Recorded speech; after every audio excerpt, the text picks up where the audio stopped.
Okay, so that's where we left off the last time. And at the end of the last session, I came to the conclusion that it's probably best to look at the word origin or word creation as the next steps. So that's what we're going to focus on in this session. After reading through a ton of Wikipedia articles about mythology, ancient religions and all that stuff, I think I have an idea. Before the world exists, we have like this higher level of being, like all these gods, and they live there. But at some point, there's like a fight between like the leader and, I don't know, maybe his brother or something like that. And then they have this fight. The one god wins, and he's kind of scared that the other one will come back and fight him again and defeat him this time.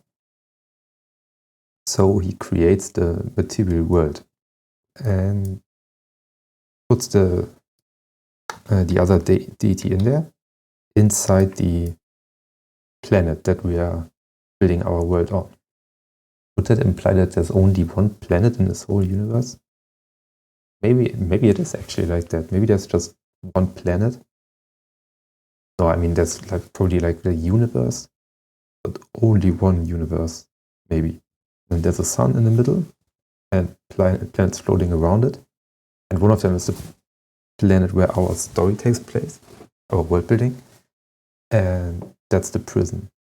Or maybe each of these planets in this universe is actually a prison and each of them is for one god. That's probably a good idea.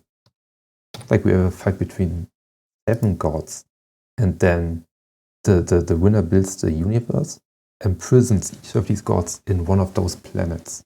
And then there's a sun in the middle, and the prison planets float around. The one where our story takes place is the most dangerous of these gods, and that is the reason why it's inhabitable, because he put like these people, this one ethnicity on there to guard this planet. Like they are basically the prison guards. They have to keep this planet intact. They have to check on that the magic that keeps this prison together is still working, and all the life on this planet is just there to sustain this ethnicity. Okay, and then now we have our purpose, the purpose for our ethnicity, and we also know why they are special. Like they have their special powers to be able to do all of those things and basically be able to fight like a literal deity. So this would be like 7 planets, each a prison, and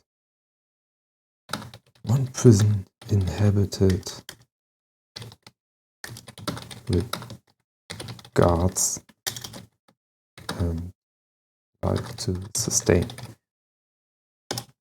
And we could say that the deity created this world. He actually likes the god that is imprisoned here, but he's also scared of it. So he creates life to make it a nicer place. And then the guards are created in the shape of humans.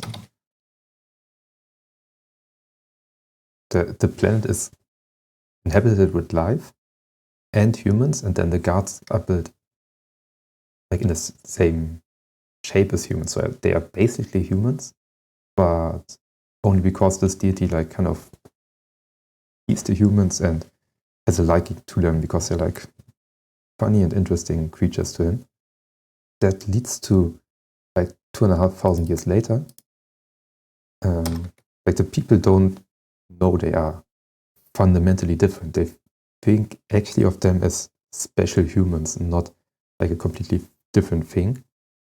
So that means some of the people, they see the outside world where normal humans have like a rough life and agriculture and, I don't know, die to diseases and natural causes and have like a lifespan that's like only 30 or no, not 40, 30, more like 60, 70 years, while they live like 200 or longer. And they have like wars and stuff. So there's some people here that in this ethnicity, their secluded area where they live, that think they should actually rule over the whole world because that would improve life for everyone.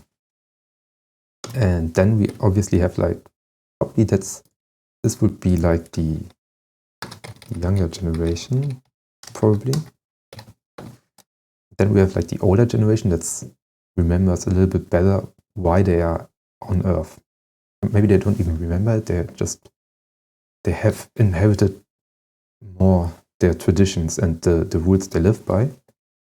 Okay, but like my first idea was that now there's like a, I don't know, maybe also like a fight between like the older and younger generation. I feel like, okay, so we could say that there's like a royal family that runs the whole country basically, and the father is from this older generation, and he has like 4 children. They are part of this younger generation and want to they want to improve the world. Like they are not like evil conquerors, but their father is like definitely against it. He wants to stick to the like traditions and basically their religion. And then maybe it could be like they try to overthrow him. You know, the whole family is basically like falling apart because there's always like discussions and children break his rules and like it gets more tense. Then maybe there's like a coup and it fails. Then the king is like angry and devastated and exiles his children. And he's like, you want to like rule over the world or help those normal humans or whatever, then they should do it themselves and don't mess with the country they're from and the purpose they have. And so he exiles like his children. Yeah, no, he exiles his children into 4 parts of the world. They still have their good intentions and try to build up things there.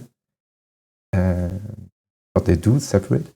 And at that point, they start mixing with normal humans. You know, they like from the special group and the normal humans, some people get married and have children, and their like special genetics are mixed with normal genetics, so they lose some of their powers and don't remember anything about the origin anymore. And that's then because they live in like different areas. For example, like one of these children and his family, they go into a very nature-rich area of the world, like in the jungle or forest with a lot of diversity in the wildlife. And then that's why they focus a lot of on these nature and magic things. And over the centuries, they only use these powers, and like their powers get less because they like procreate with normal humans, and then the children have less powers and only use this one aspect of the power. So that's how naturally these 4 cultures develop. And at the same time, the king is kind of desperate and doesn't get a new heir. And from this whole tragedy, the culture starts falling apart. Like after a few years where the king doesn't do anything and loses hope, like other people start to leave. And in the end, there's only like some big ruins left, but nobody is left on the world that remembers why they actually were put on this planet. And that is basically then how we get our 4 cultures. And I mean, we also basically all just by doing the origin story also got our existential threat, because the overall end threat to the world would be that this evil deity, it could be either that this evil deity is trying to get freed by someone, or is actually freed, or maybe it's that some other deity comes there and tries to free it, or the original, like the leader of the whole gods is like notices the state on Earth and is not happy with it and thinks about just raising Earth, like destroying Earth and building everything new. Like those are the two options, which are obviously very existential threats. Yeah, so that's the state that we have, and actually I'm quite happy that we managed to find an, I think, interesting origin story. And yeah, what we could do in the next session would be come up with some names and short stories what actually happened here in the god phase, and also like some names and short summaries of what happened in the whole group phase. Then we actually have a like really nice basis and already the start of our world, which is actually quite good. I think we actually came along pretty fast here. I'm happy with that. Okay, so yeah, thank you for watching and see you in the next world building session.